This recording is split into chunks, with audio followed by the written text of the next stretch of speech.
Myanmar நாட்டில் நுழைந்து இந்திய ராணுவம் எப்படிப்பட்ட நடவடிக்கைகளை மேற்கொண்டது, தீவிரவாதிகள் மீது எப்படியெல்லாம் தாக்குதல் நடத்தியது என்பது குறித்து நாம் விரிவாக பார்க்கலாம். ஜூன் 4ஆம் தேதி 18 ராணுவ வீரர்கள் கொல்லப்பட்டிருக்கிறார்கள். ரோந்து பணியில் ஈடுபட்ட இந்திய ராணுவ வீரர்கள் கொல்லப்பட்டிருக்கிறார்கள்.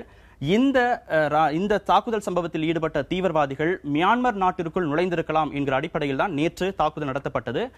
ஜூன் 4ஆம் தேதி தாக்குதல் நடத்தப்பட்ட சம்பவம் அப்படிங்கிறது சந்தல் அப்படிங்கிற பகுதியில் நடந்திருக்கிறது.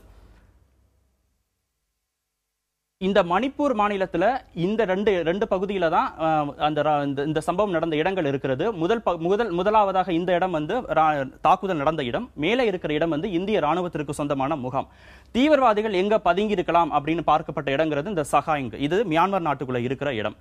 ஆனா நேற்று தாக்குதல் நடந்த இடம் அப்படின்னு நம்ம பார்க்கிற பொழுது அந்த மியான்மர் நாட்டுக்கும் இந்தியாவுக்கு இருக்கிற எல்லை பகுதிகளில் தான் நேற்று தாக்குதல் நடந்திருக்கிறது. இந்தியாவும் மியான்மரும் கிட்டத்தட்ட 1624 கிலோமீட்டர் எல்லைப்பகுதிகள் அந்த எல்லை பகுதியில் பகிர்ந்து கொண்டு இருக்கிறது. அதே மாதிரி இந்த தாக்குதல் நடந்த சம்பவம் அப்படிங்கிறது அந்த மியான்மர் நாட்டு எல்லை பகுதியிலிருந்து 4 கிலோமீட்டர் தூரத்தில் இருக்குது. தாக்குதல் எப்படி நடத்தப்பட்டது அப்படின்னா மொத்தம் 40 வீரர்கள் இந்த தாக்குதல் சம்பவத்தில் ஈடுபட்டிருக்கிறாங்க. இந்திய ராணுவத்தை சேர்ந்தவர்கள் 40 பேர் இந்த சம்பவத்தில் ஈடுபட்டிருக்கிறாங்க. ரஷ்யாவில் தயாரிக்கப்பட்ட MI-35 அப்படிங்கிற அந்த ஹெலிகாப்டர் தான் இந்த தாக்குதலுக்கு பயன்படுத்தப்பட்டிருக்கிறது.